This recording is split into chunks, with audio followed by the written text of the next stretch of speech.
around, I finally see I think I need a change. The rat race, I wanna flee, my world I'll rearrange. I'm getting back to the roots of how it's meant to be. Growing gardens, picking fruit, racing livestock, living free. It's a modern homestead. Build a modern homestead. Hello and welcome to the Modern Homesteading Podcast. Glad you're joining us today. What's going on, Rachel? How you doing? I'm doing good. I am getting more snow. So I keep thinking to myself, I can start my seeds soon and we're going to melt soon and we're going to start having spring and nope. Completely different story here in Indiana. Normally we'd be, still having tons of cold weather, but it has been very unseasonably warm, and I just keep waiting for it to end, and it just, like today it's supposed to be 68 degrees. So, it's been going on for several days now, a couple weeks now, and just unseasonably warm. We'll get a cold night here and there below freezing, but it's been really warm here. So, I'm enjoying it, but I'm also worried about it a little bit. Yeah, it's a little concerning with like trees and garlic, and it's made some ways for me to get a lot of things done that I normally wouldn't be getting done this early or this easily, like pruning trees and things. Right. But the trees are budding, a lot, and it's got me a little bit worried. Like I mentioned in the last podcast we did together about the garlic is up. I think that was a Patreon podcast. Yeah. The garlic is several inches up, and I'm like, I don't know. It makes me a little worried. So this is like a month early for you? Yeah. Probably. So if we end up with a really cold, like, well below freezing week or something, I'd see some bad things happening with some of the plants and trees and things, So. And trees, it's like you can go out there with a blanket and cover plants. Kind of hard to do with trees. Right. I'm at the point where I just ain't worried about it. It's going to do what it's going to do, and I'm not going to go too far out of my way to try to fix the problem, but we'll see what happens. I don't know, but I have been able to work comfortably outside doing some things like the tree pruning and stuff and getting seeds started. I've been setting things outside on tables in the sunlight, just right. Yeah. That's been great. What kind of things you been doing around your homestead? Mostly I have started seeds. I have started some lettuce and some celery. The lettuce, I'm hoping if the ground will actually melt that I can put them outside under hoops a little bit. It'll be a little while, but you snow on the ground right now. Yeah. But I have figs, so I thought I could keep my figs in dormancy if they were in the basement, and I had big black bags over them trying to keep the light out of them. But I went down there sometime last week, and I see this leaf poking out of the black bag, so I have moved them back into the sunlight in a room, and I guess they're out of dormancy. Wow. They said, a little earlier than what you wanted. Yeah, it's a little earlier than I wanted. However, our year is so short up here. Last year, I did get a couple of figs, but they never had time to ripen and get big enough because of where we're at. So maybe this year, since they I ate a couple off my tree last year. I planted it in the spring, and in the fall I ate a couple figs off of it. So that's great. I'm excited to see what this year brings with that tree. Hopefully it'll put out a few, and it definitely grew quite a bit in one year. I'm excited to see how I didn't prune it. It's crazy how much they grow. Yeah, and so many people talk about like taking them to the ground so they become more bushy and things. And I didn't do anything to it the first year. I just let it go, and I didn't my first year growing figs, I don't really know a lot. I've seen it both ways. Some people, let them grow kind of like more of a tree form, and other people like to turn them into more of a bush. And it seems like that is more common. Like people are just coppicing them and let them growing into a bush form. They say you get more figs that way. And that might be what I do after this year. But that first year, I kind of just wanted to let it get established because I feel like I'm on the border of maybe having those. You're obviously growing. Yeah, mine are in big pots. I have them in 25 gallon and pots. mine is in the ground outside. So, but I guess you're supposed to be able to grow them here.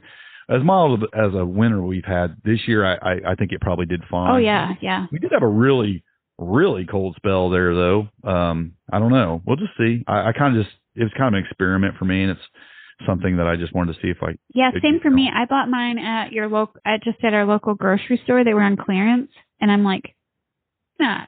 I actually bought mine from Stark Brothers.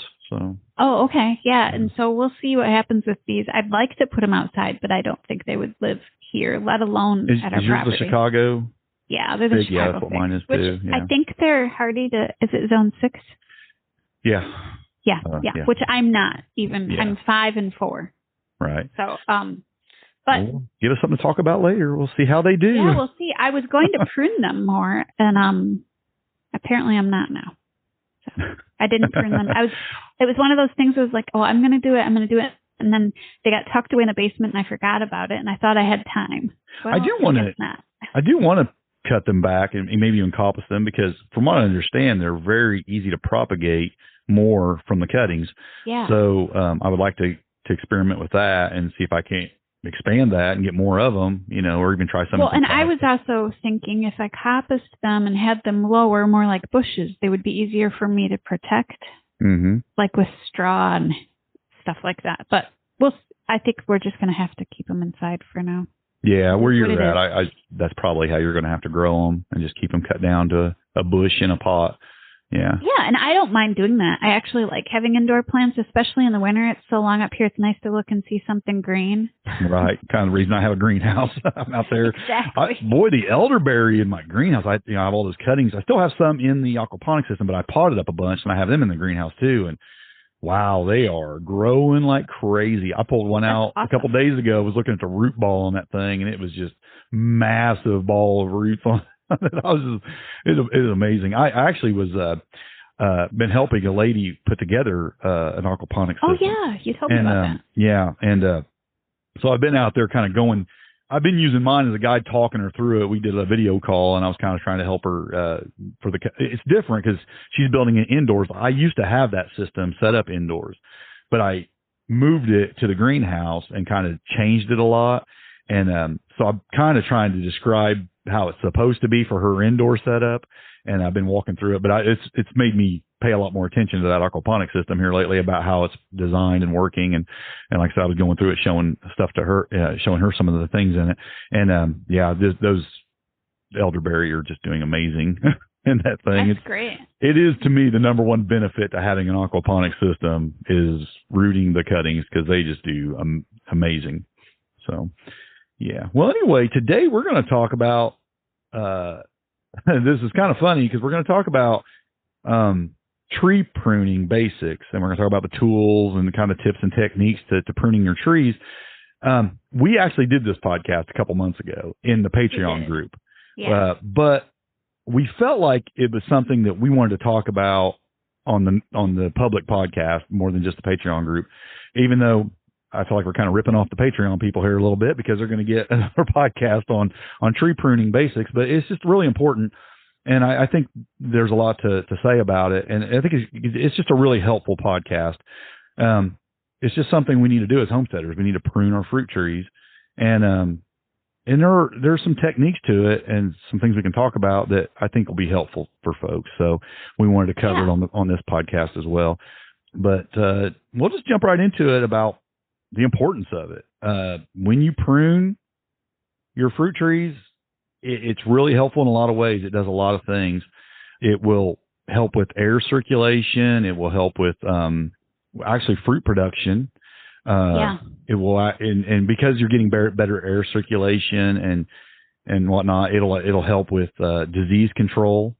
It's just, there's a lot of benefits to pruning. It'll keep the trees down to where you can harvest from them more conveniently, which we'll talk a little bit more. That's been a big goal of mine. Yeah, that's kind of a big thing. That's a big thing for me because I was just talking about how I just pruned a lot of my trees. I think I only have 3 trees left on the property I need to prune, which are my apple trees.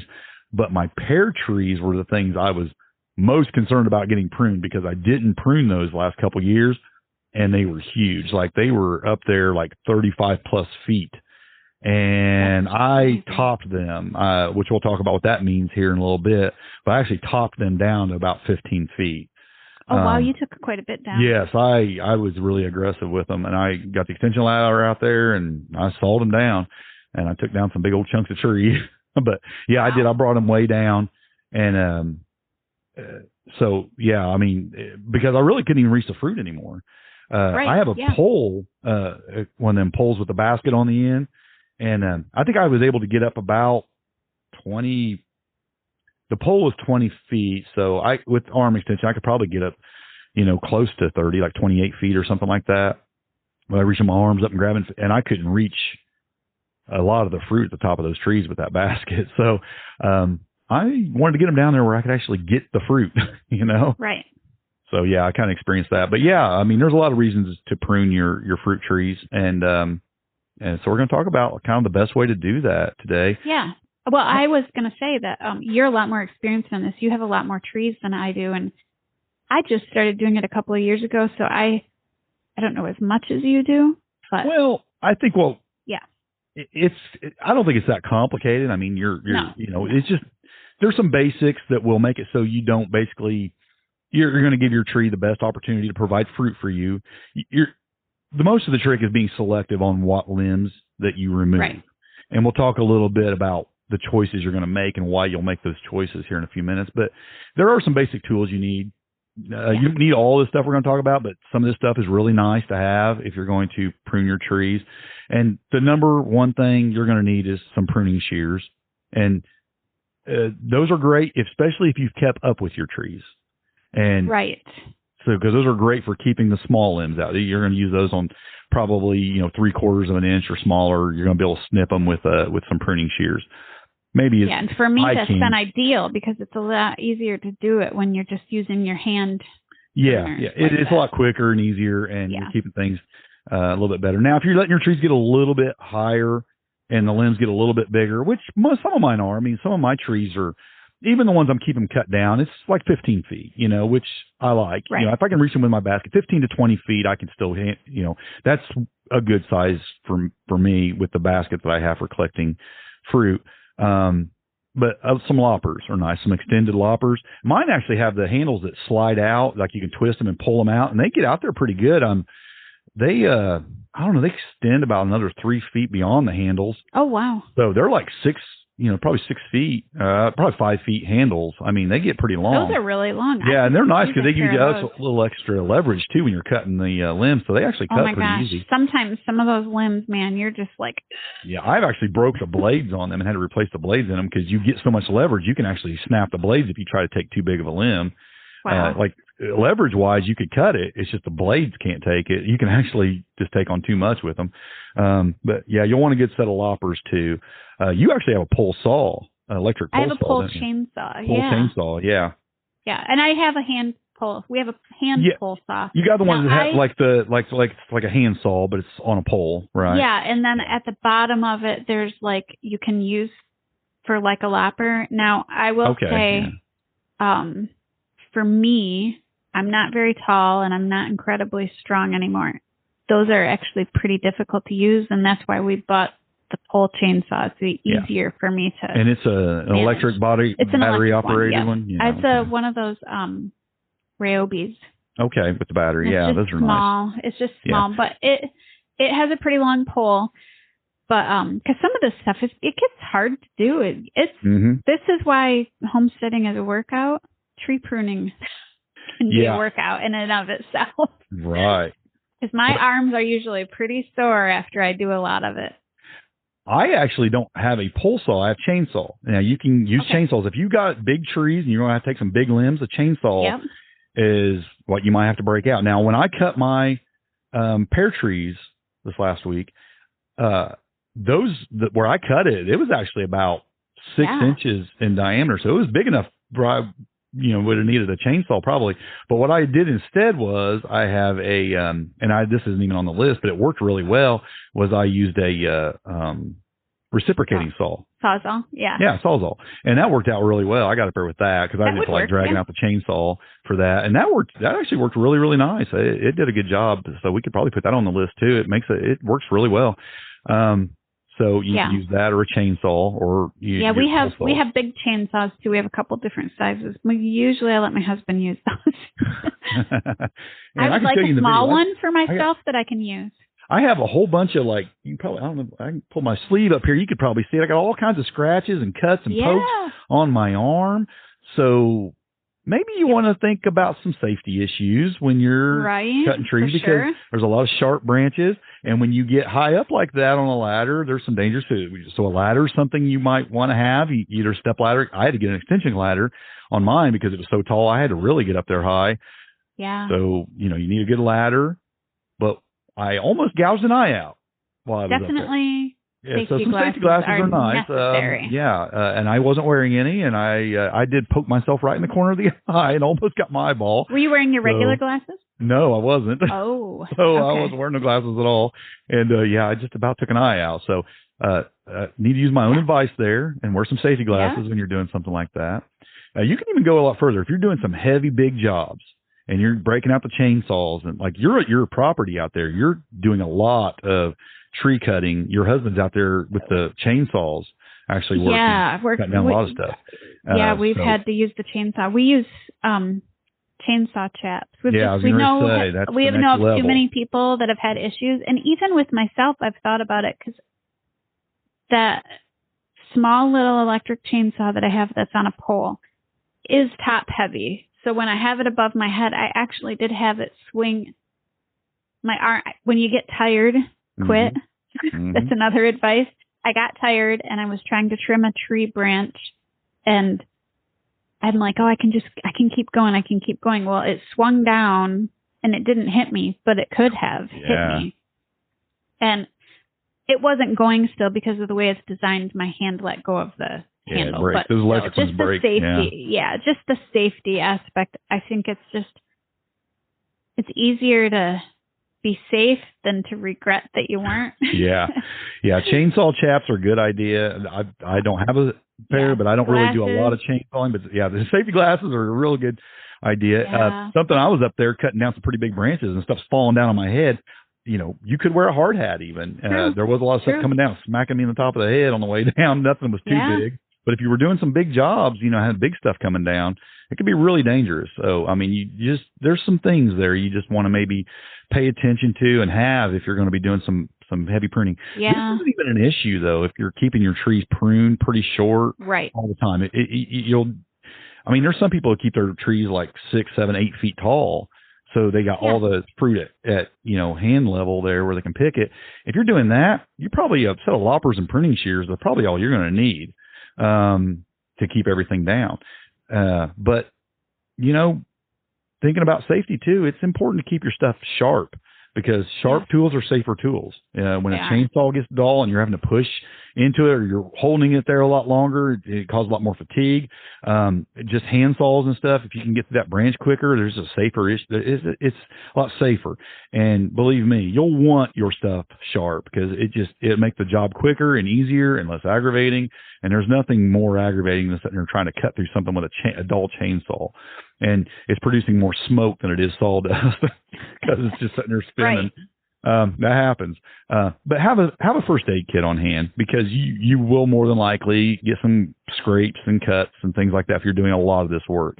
It just happens. I was out there just for a few hours doing it, and I had blood. There was bloodshed. It's unfortunately part of homesteading. The small scratches. Hopefully, that's all you ever get. Nothing big. Sometimes, something more happens. And, just have some Band-Aids on hand, because it's likely. Some Band-Aids and some hydrogen peroxide. But I will say this too: if you're up on a ladder, don't do what I did, and that is make sure maybe somebody else is around. Because if you do fall off of a ladder and there's nobody, and you get knocked out or you're hurt really bad, it's nice to have somebody else around. I was here all by myself doing it because I'm not a smart man. That's smart. That is our rule. We have that rule that there's no getting on roofs and no using chainsaws when you're all home you alone. See the memes all the time of why women outlive men. I could make one of my husband painting our stairwell. I actually sent the picture to our kids, and I was like, this is why women live longer. They definitely are the smarter of the sexes, for sure. But we do a lot of things that we probably shouldn't do on occasion. Anyway, That said, I'm known to climb our apple trees to prune them, and my kids think it's crazy. And something else you added to this list of things you might want, and we actually didn't mention this in the podcast we did last time. We didn't. But I started doing this actually in just normal gardening, not pruning trees, but then I've also done it when I'm pruning trees, is have a spray to keep your pruners disinfected. Yeah, between trees and cuts. It was something we discussed because I can't remember exactly how we started it, but I have some issues on some of my trees with, I think we were talking about tomatoes. That's how, when I first started doing it was with blight on tomatoes, because I didn't want to spread the blight. When I'd be pruning my tomatoes, I would always you can use an alcohol solution, or you can use hydrogen peroxide spray, and you can just kind of disinfect your pruners before you go to the next plant or whatever, because you don't want to spread, for it is something like blight on your tomato plants. But with trees, it's applicable. Funguses. Well, there's all kinds of things you can transfer from tree to tree to tree. You don't want to do that. So you want to at least on tree to tree, you want to clean them. But some would even say from branch to branch, you'd want to clean them. If you have obvious disease issues, I would say yes, do that. If you don't, probably just tree to tree is fine. Clean them before you go to the next tree. Man, I have this one apple tree. That would be a lot of work. Because I have one apple tree. I prune it every year, and that thing just puts out so many new branches every year that I have to prune. Yeah. But, I mean, you do what you got to do. Yeah. So, keeping those cleaned off so you don't spread disease. But those are some basic things you might want to look into getting. You'll definitely need a couple of those things, but some of those tools make it a lot easier, and some of those things you definitely want to consider before you start your pruning. When to prune. Let's talk a little bit about that. Normally, with most trees, deciduous trees, you want to prune when they're dormant. There is some debate on that. Some people think you can think it's okay to probably prune year-round. In some trees, it's absolutely okay. I got a mulberry tree. I could cut that thing to the ground 3 times through the summer, and it would pop back. Some trees don't care. Some trees are more sensitive to that. But most trees that you can prune aggressively are fine, or really do well to prune them when they're dormant. So in the wintertime, late fall up to early spring when they're dormant. Very late fall to very early spring. I'll say it that way. Like I said, I just prune mine. Yeah, and dormant, like there's no leaves on them and they're not budding out, is the best time to. Yeah. Some of the exceptions would be trees that bleed aggressively, because that's when they bleed the most. Yeah, willow, maple, because, I mean, you think about maple trees, right, when you're tapping trees. Sugar season, Yeah, so that's not the time you'd want to prune those trees if you're going to prune them. Now, generally, we're thinking more, if you're growing maple trees for syrup, you're probably not pruning them unless there's branches that are dead or dangerous or something like that. It's probably not because you're trying to trying to prune them. Yeah, so in general, those ones don't need pruning to produce their product. Yeah. And things like willow, you're probably growing it more for coppice, which we'll talk about here in a little bit, which means you cut it clear to the ground anyway, and it's more of a bush form, and you're using the wood. So cutting it in the summertime is fine for that. So yeah, there are some exceptions to that, but with most of your fruit trees especially, it's been my experience that when they're dormant, works very well. It's the best time to do it. Yeah, I usually prune this time of year, and we have apple and mulberry. We used to have nectarine, or not, peach trees, which died, but we've always pruned this time of year, and our apples, we get tons of apples, so seems to work. This is the part everybody's interested in, pruning, the actual pruning. Yeah. There's several things to consider when you're pruning, and ways to go about it, but what you're trying to do is thin the crown. Mostly. Now you explain what the crown is. The crown is basically your bushy part of your tree. Yes, the part above the ground. It's the part where the branch. It's all the branches. It's the whole thing basically, and you want to thin that. And I mentioned earlier, some of the reasons you want to thin that is for better airflow. Yeah. That will give you less disease issue, better fruit production.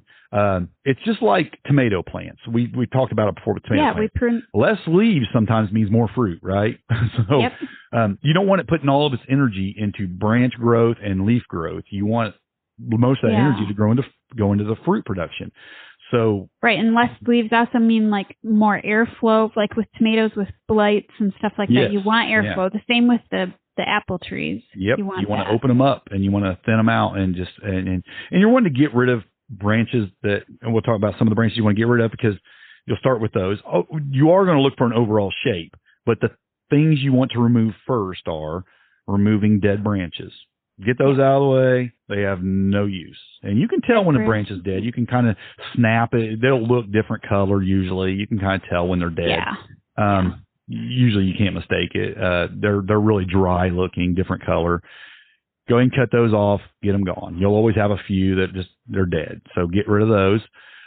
You're going to want to remove branches that are growing back towards the center of the tree. Yeah. Because those are going to thicken up your crown. And they're going to reduce airflow. And they're going to be not as productive, and they're going to be harder to actually harvest too because they're in the middle of the tree. So even if they are putting off fruit, it's going to be a lot harder to get to that fruit. And just the way they grow, it just makes for an ugly tree, if nothing else. Yeah. So remove those. You'll get a lot of damage sometimes from branches crossing each other.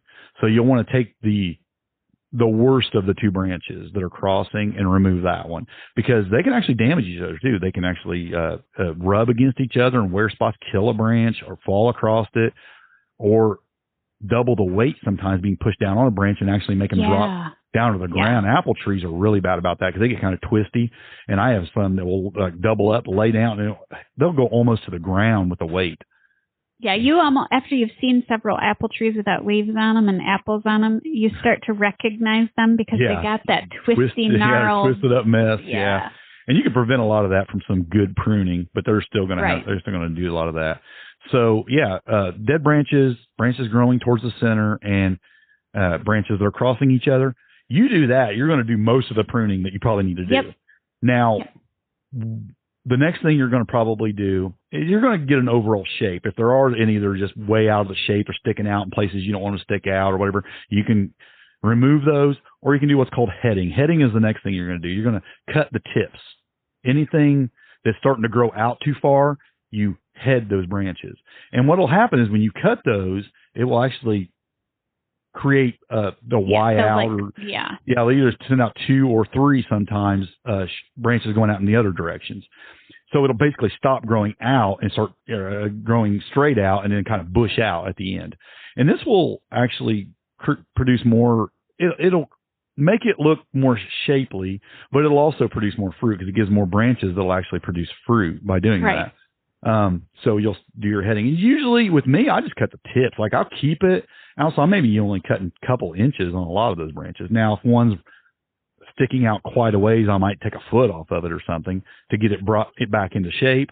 But with a lot of them, I'm just taking a couple inches off the tip. That's what I do with my smaller trees. Now, my one tree that grows like crazy that I don't know what it is, I have to do a lot more. But in general, you probably do this too. In general, I usually try to keep it around 25%, somewhere around in there for pruning.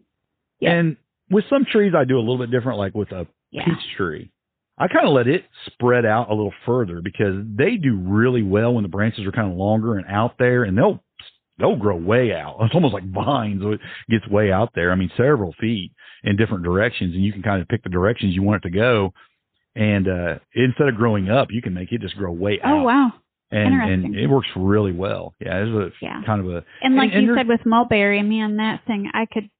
Doesn't even matter. 25%, 100%. We'll talk about pollarding and coppicing your mulberries and things are a pretty good way to go because they grow back so aggressively anyway. It's crazy. And you need to know your tree. And we can't get into all the different trees, fruit trees, because they're all a little different on how you might want to prune them. Stone fruits are going to be a little bit different than your apples. Well, and if you're in the southern, and on an island or in zone 9 or something and you're growing tropical fruit, we don't have any experience with growing mangoes and but some of them but some of these basic pruning techniques like removing the dead branches and the branches they're growing in and crossing each other, that's pretty much across the board because all those things are bad for any of those trees. It's just the shape of the tree on how it might produce best for you might be different on the different fruiting trees.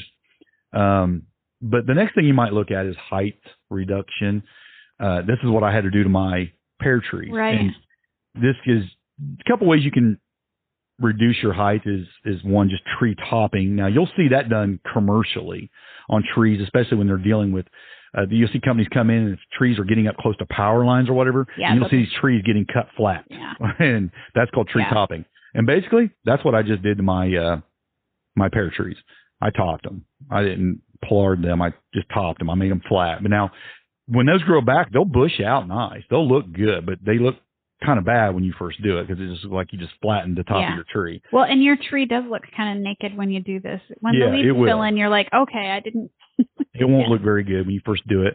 But it's a good way to bring that height down. And I do that actually with those pear trees. I did that to get the height down because I didn't want, they're pretty close to my house. And I don't want those trees for several reasons. There's a lot of reasons you want trees to keep trees shorter. One is just the overall stability and health of the tree. If you can just keep those trees a little shorter, it's just healthier for the stability of that tree. Again, those are close to my house. I want these trees stable. I don't want them dropping big, heavy branches or falling over onto my house. So I want them lower. It'll prevent damage from falling limbs because when a tree gets really high, if you get a big windstorm or something, if a heavy limb comes down, it can do some damage. Like in the case of my mulberry tree in the backyard, there's actually power lines right over that tree. So I actually cut that tree down just to keep it out of the power lines every, couple times a year actually, because it starts getting pretty close to power lines. So that's another, if they're encroaching on structures or power lines, you might have to cut them down. And the number one reason though for height reduction for me with all of my trees is just so I can reach the fruit, right? I want to make so much easier. Yeah. Harvest is just so much more accessible if you can keep things lower. It's so much easier. Those are the reasons you would do it. You can do the height reduction in the form of tree topping or pollarding. Like I said, we'll talk about that in a minute. Or coppicing if you're thinking all the way to the ground, which again, we'll talk about that. Yeah, certain trees will do better with that, but yeah. But generally on tree topping, the big thing is you're cutting that main lead. That main center up to the center. You're chopping that and it's just stopping that tree from going any further on that main lead. And that seems aggressive. Like it was a little bit painful to do that to my pear trees because it was like, this is an aggressive cut, and you're just making that hard cut. But, because I didn't do it when the trees were smaller, it does feel more aggressive when you do that. Right. But and this is what you might have to do, even if you're moving into a homestead or taking over somewhere where they haven't been managed at all. Like you are on your Sometimes property. You have to be, at our property. And then when we got this apple tree, it was huge. We had to basically do exactly what you just did with the pear tree. Yeah. Because it was brushing up against the house. It wasn't producing any apples because it was so overgrown. Yeah, right. So, now it produces a lot of apples, and it's probably half the size that it was before. Yeah, sometimes it just mentally we think the bigger it gets, the better, but it's not the case for fruit production. I mean, there's just the way you prune it actually can do much better for you if you prune it in the proper way. So there's just some of the things you'll, as far as like thinning the crown and height reduction, but now we can also talk about crown lifting too. Right, which is trimming the tree branches up the tree to have a little bit. Yeah, there's several reasons for like that. For mowing under it. Right, low limbs can get in the way. I mean, if you're like you said, mowing around them, or I've walked up. We used to have a maple tree on the right next to the street where we parked our cars, and one of them was hanging down one time in the wintertime, icy, cut my head. I mean, on that thing. Because they're just in your way. When you're walking by them, they can cut you, or just in your way as far as just working around them and stuff, like you said, with a lawnmower or whatever.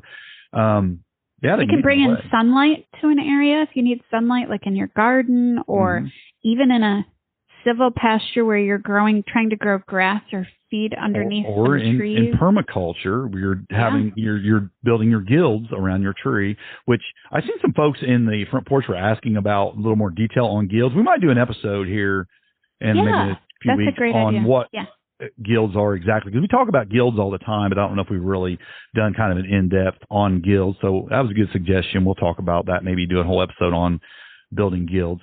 It's a difficult one to do because every guild is going to be different. Yeah, based it really on tree, depends on based on location, your own needs, your desires. So it's kind of difficult, but we can get into a little bit of detail on how to determine that. So that's something we'll talk about later. But yeah, low limbs could definitely affect your guilds that you're putting around your tree. So there's it's something you think about when you're pruning. So you're going to take off those ones that are in your way, basically. Raise them up. Take off the low limbs. I just did that on those pear trees as well. I have raised beds that are pretty close to those trees, those pear trees. So I wanted to get some of those limbs on the low end were starting to reach over and get close to those raised beds where I'm walking, back and forth along those to try to tend to those beds, and they were starting to get in my way. So I cut off a lot of those low limbs. Even though they did produce fruit, it's just, you know what, I'd rather keep that up. So I lowered it and raised the crown of that tree, those trees, so to get it the way I wanted it, shape it the way I wanted it. You can also get sprouts forming at the base of a trunk. Yeah, I have that happen every year. All over. My apple trees are horrible about that. Yeah, they are. Actually, it's a sign that tree actually has some stress, which makes sense because my apple trees are kind of stressed. That makes sense. The apple tree. This is that old apple tree we're still trying to get healthy. Yeah, it's actually a sign of that. So, but it's good to cut those off because those are going to start pulling a lot of the energy away from the fruit production and of the main part of the tree, the main trunk. So yeah, cut those off, get them out of there. You also get leaders. You get some popping up, like shoots forming up maybe a few feet away from the tree. It's good to get those out. You also get those limbs. I think you told me you have a tree that's really bad about this, that they'll grow straight up, but they don't produce fruit. They come off of your main limb. This old apple tree, it gets tons and tons of those ones that grow straight up. And I forget what those are called. Those have a name. I thought they were like water leaders or something. I don't know. Yeah, something like that. You can get rid of those. Those won't produce fruit. Oh, yeah. They're just, I don't know why this tree produces a lot of them. The other thing I was going to say is we have a tree that's a multi-grassed. So be sure when you're pruning that you don't prune off one of your multi-grass. Yeah. Because I have one that I think it's 3 different apples. Yeah. That we have. Yeah. So those are just some basics as far as forming the crown. Raising the crown, lowering the crown, shaping the crown. Now there's a couple of techniques that have been around for just hundreds of years. Forever and ever. Yep. And that's coppicing and pollarding. Or pollarding, whichever way you want to say it. However you say it. I'm not sure how you're supposed to say it. I've heard it said both ways. And certain trees you can do this with. Certain trees you can't. Well, I'll talk about a few of the common ones that you can do this with. But we'll start with coppicing. Coppicing is a very traditional method. It's used to manage like woodland areas. Right. Like I said, it's been around for hundreds of years, if not thousands. It's done by trimming the tree or a shrub down to a small stool, basically a stump, like a small stump. Right.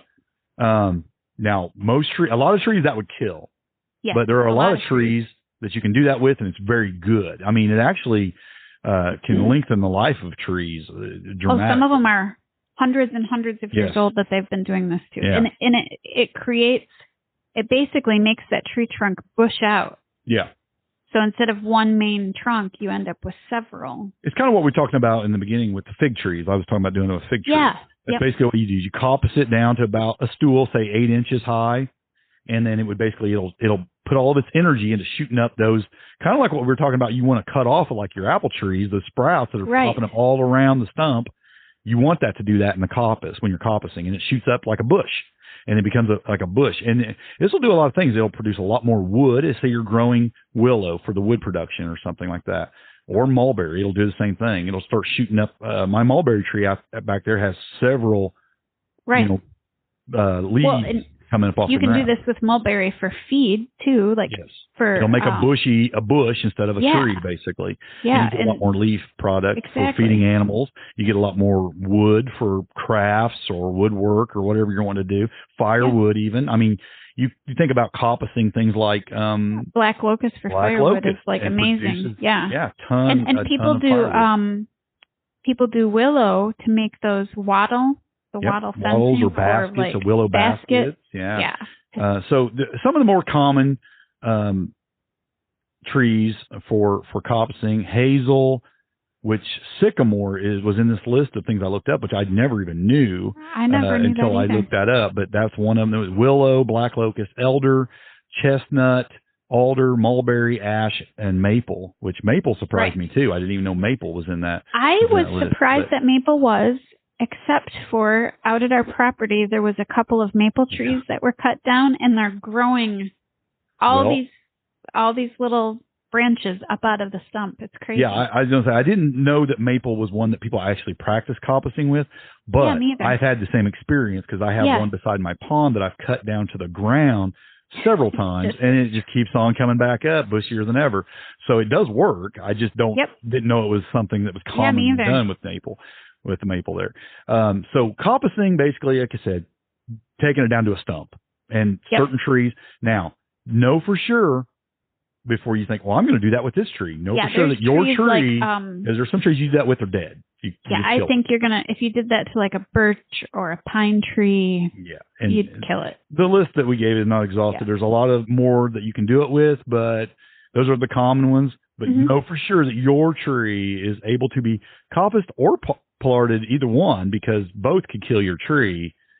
If you don't know that your tree can handle this technique.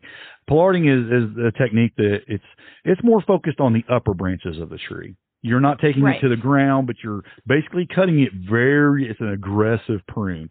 You're taking it down, say your tree comes up and you have where it starts dividing off, and you have maybe 4 or 5 heavy branches that base off that trunk, right? So maybe we're talking like 5, 6 feet tall, and then your tree starts really branching out with these big, heavy branches. Right, yep. You're basically just cutting those branches at however long you want them to be. Yeah, it does not. In a shape. It's not super long because you want them to do the same thing, but at that tall, but taller. I think when I've done that with the mulberry tree, before I actually coppiced it, I was pollarding it first, and I was maybe just letting those branches maybe out a couple feet. And I was just shaped it into almost like a circle with those branches. They were kind of coming out in every direction, and I just cut it a couple feet out. And then what happens is you get all these shoots that come off of those, every little bud on those branches will start budding everywhere, and then you'll get branches just shooting out everywhere. It just looks like a porcupine. Yeah, it just comes out in every direction. Yep. I probably got some pictures of that mulberry tree when I first started doing it because it was crazy. But the trees, it's an aggressive cut, but you'll get this really thick, dense head of foliage from that. And the reason for that is, well, there's many reasons for it, but if you do it up higher and you let the trunk be taller, you keep like your deer out of it. Yeah. If you don't want if you're running goats on your property, you don't want your goats eating all of it. It just keeps it out of reach and up higher. Plus, if you are using that underneath, that it doesn't spread out so far. Right. At the lower levels, some of the benefits are the same as coppicing. That you can get a more wood production, more leaf production. I mean, it can do a lot of things, but like you said, raises it up out of the reach. It allows that space if you do want to build guilds under there, or like you said, in silvopasture, have animals running around. It works great. It's really a good technique for that. It looks a little more, I would say probably a little cleaner too, if you're looking for more of like your clean rows of trees. Like if you were doing this, say, along your driveway. Yeah. Type of thing. And it looks bad when you do it. When you first do it, it looks really bad. And when it first starts growing, but when they get their nice foliage and everything, you get these nice round, beautiful trees. You know, I mean, it really produces a really nice looking tree when it's done right. In the summer, but when you first do it, it looks horrible. It looks, and actually those branches that you'll keep pollarding, they'll get like a big callous knot. They look like all gnarly. Yeah, they look bad when there's and these ones too. I forgot. I was looking. It was probably even 2 weeks ago that I was looking. I mean, they have found some of these trees. They did it a lot over in Europe. I mean, we're talking like 600- and 800-year-old trees. That they did this. If for some reason, something about this resets the tree's aging process, and they can just live really long time. The length of the time your tree can stay alive, and it'll make it a lot healthier. I mean, it's less disease issues, and just a lot. It does a lot for the tree. It really does. Now, most of the ones that you could coppice, you could also pollard. Yes. But there are some that can be pollarded that can't be coppiced because the coppice, like I said, is an aggressive cut to the ground, pretty much. Yeah. Some of the ones that are more common for pollarding are ash, elm, oak, mulberry again, tulip, gum, elder, Again, maple, beech, lime. I mean, there's more than that, but those are some of the common ones that can be pruned in this aggressive manner. So, yeah, I mean, it's a great technique. It's one I practice here with mulberry. I mean, I'm definitely doing that with the mulberry. I'm polishing the mulberry or coppicing. I have one that I poller and one that I coppice. So the one I coppice is more because of the power lines, because I just kick it and it grows back. It's real bushy. It's the one that's outside of by my rabbit cages, and I just let that thing just be a bush because I want the leaves. That's what I want from that tree. There's one by my back fence that I take it to a pollard, and it's because it's right up against my fence. I don't want to coppice it because then it would start shooting out underneath my fence and coming up on the other side of the fence, and it would end up getting tangled into the fence. So what I do is I take it to just above the fence and I pollard it there, and that works really well for that tree. Mulberry trees are a perfect tree to practice using this on because I'm not sure there's much you can do to kill a mulberry. And things like your elderberry. Perfect. Yeah. You're not going to hurt those. You can coppice them or pollard them, whichever one you want to do. It's great to practice on those before you get maybe a little bit more of a sensitive tree. The same with willow. I don't know if there's much you can do to get rid of willow. So, right. Yeah, you can, and people do. They take that down and they use it, or black locust. There's a bunch of them like that. You can be pretty aggressive. So many cool things. There's actually got several books written about like what you can do with the crafts made from coppicing. Yeah. So I mean, these are the techniques that you use. I would say with most of your fruit trees, if they start getting tall, you're probably going to practice topping. You're probably not going to pollard or coppice those. You're going to tree top those at the height you want them, and then you're going to just prune your crowns with most of your fruit trees in the way you want to prune them. And then when you're talking about these trees that are going to be more for wood production, leaf production, tree crops, maybe you're wanting to use them for thickening up, almost like a hedgerow would work good if you had like a bunch in a coppice, privacy, things like that. Then you're going to start getting into your pollarding and your coppicing techniques. So that's the gist of it. I mean, some people will take this so much further and make it even more complicated than it needs to be. Can you do damage if you over prune a crown? You can. Yeah. If you're talking your fruit trees, you could overdo it. You could remove branches that might take a while to recover. Pay attention. Generally, like I said, if you practice those techniques of removing the branches that are definitely you don't want first, and then you just shape the tree with your heading by doing the heading, that's fine on most of your fruit trees and stuff. When it starts getting, you really can't mess up the if the tree is able to be pollarded or coppiced. Worst case scenario is you took it to a stump and let it grow back. I mean, exactly. It's hard to mess that up. You really just can't mess those up. Tree topping, there are some trees that can actually be killed by topping the trees too aggressively. That's why you shouldn't let them get too big sometimes before you do that, because it's actually way more stressful on the tree. Yeah, it for sure is. And you might not get fruit because of that stress. Yeah, they may not recover. Try to keep them, like if you've got trees that are 2 or 3 years old, try to get on top of that, before they get too old, because the bigger they get, the more stressful a hard prune like that is on them. Right. So that's kind of the gist of it. I mean, like I said, you can get into the weeds on this and you can get way more detailed and way more technical, but this is what's worked for me for years. And I just don't overcomplicate. I've got 20 trees on this property and I can do this all in a weekend on my, I don't overcomplicate it either. I think you just have to make sure that you're not, like you said, over pruning. And when you do prune like trees, you want to make sure you're not shaping your tree so that you're ending up with, huge Ys so that when they get heavy, they split. There's tons of videos out there. There is. Whatnot. Yeah, most people would say this too. If you think whatever you think is enough, you could probably do more pruning. Right. Because some people tend to under prune, not over prune, because they're always afraid to do too much damage to their tree. But the reality is the tree probably needs more pruning than what you're doing. Yeah, the year we pruned back this apple tree that we kind of inherited, and we aggressively pruned it, kind of like what you did with your pear trees. And we aggressively pruned it. We babied it that spring, and we fertilized it, and just really babied it. But we totally figured, okay, we're not going to get fruit this year.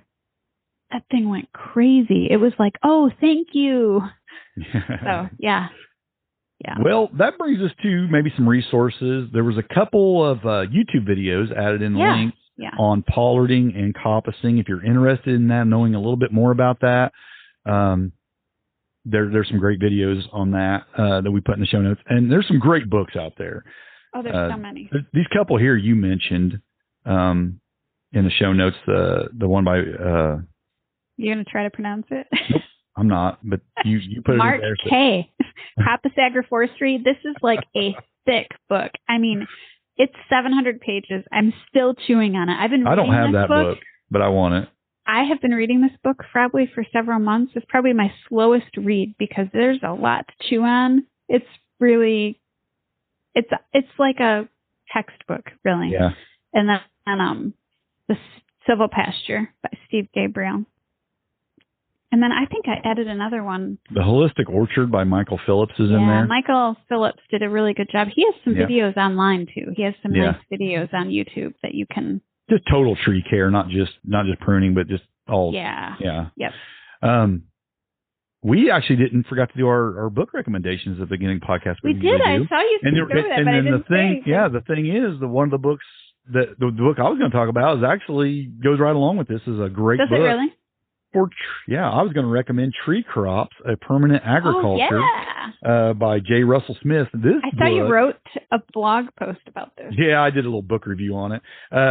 This book was actually written in 1929. And it's still a great book. That's a Nicholas Ferguson recommendation. It's a thick book. Look how thick that book is. It's really a good thick book too. Tons of information in this book. It goes along with this because there is like pruning techniques and things in here, but it's mostly just about growing trees for crops, crop production, nuts, fruits, leaves, just all the production for livestock and people.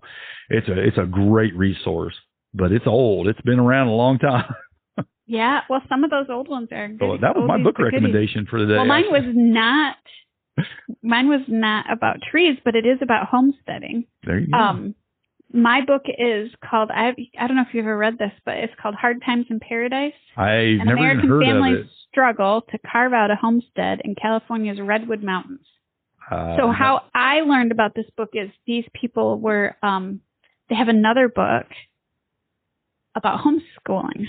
Okay. And so that's how I heard about this family. Now, anyways, this book is really, really interesting. They have 4 boys, and they just kind of totally go and carve a book? They go and carve a homestead out in the middle of the redwood forest. I think it's 1973.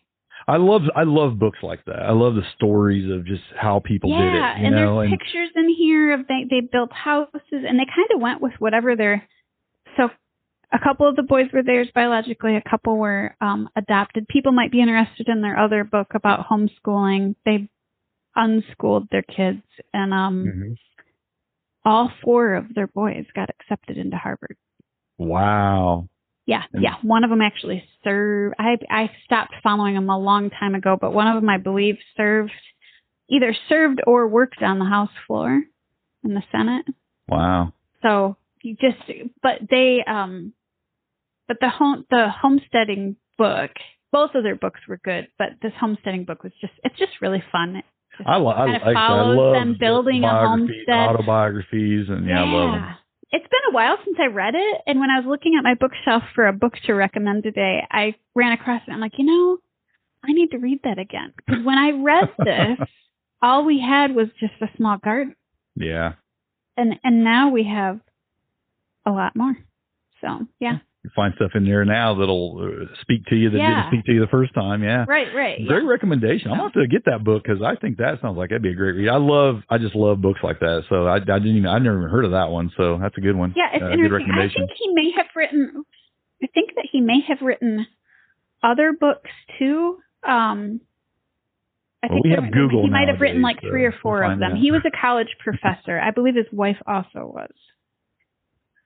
So well, we'll have the links to both of those books in the show notes, as well as the other ones that were mentioned about trees, about all the things you need to know about pruning your trees. So lots of great resources out there, folks. There's tons of videos, there's tons of books, there's tons of resources out there on fruit trees and everything. I think most of them probably overcomplicate it just a little. Yeah, I think we get fear. We get that fear because we're gonna kill stuff. So we just, when it comes to a tree, I understand the fear a little bit more. It's not like you mess up some annual thing, you try again next year. Kill your tree. That was a big investment of time and money for years. And I get the fear. I get the it's expensive. It's an expensive lesson if you kill one. Yeah. So generally with what we talked about today, there's really not any risk of that. If you do a little bit of homework and you don't try to do the wrong kind of pruning to the wrong kind of, the wrong kind of tree. But generally just your basic crown work, as long as you don't get too crazy with that, you're not going to hurt your tree. Right.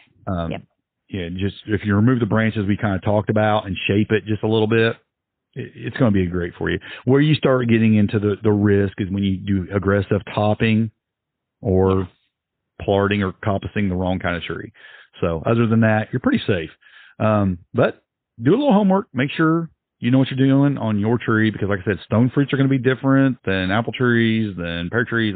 I mean, everything's going to be there's suggestions on how best to shape trees for the best fruit production. Like I said, my peach tree, I prune completely different than I do my pear trees, because it just does better when you kind of let it sprawl way out.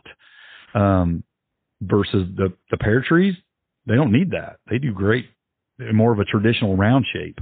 So a pear tree and my apple trees, they just do what they want. I can't explain them. They're crazy. Some of them lean over, some of them twist and turn. They're gnarly and twisty and turny. Yep. They gotta do. You can try to shape those as best you can. They're still kind of going to go with the way they want to go. But you can mostly I prune those for the disease issues, because you want good airflow in your apple trees. Yeah. So that's I give up trying to shape them as much as I just try to keep it opened up to where they can get. Yeah, I just try to keep mine not getting super tall. Yeah, height and airflow are your main concerns with those. So we won't keep carrying on with all this. There you have it, folks. Till next time, happy homesteading. God bless. And grow where you're planted. Looking around, I finally see I think I need a change. The rat race, I wanna flee, my world I'll rearrange. I'm getting back to the roots of how it's meant to be. Growing gardens, picking fruit, racing livestock, living free. It's a modern homestead. Build a modern homestead. A lot of folks don't understand why I wanna live this way. They've never eaten from their land like we do here every day. Snapping beans like Grandma did, sitting on her front porch. Hunting and fishing like a kid once you've done all of your chores.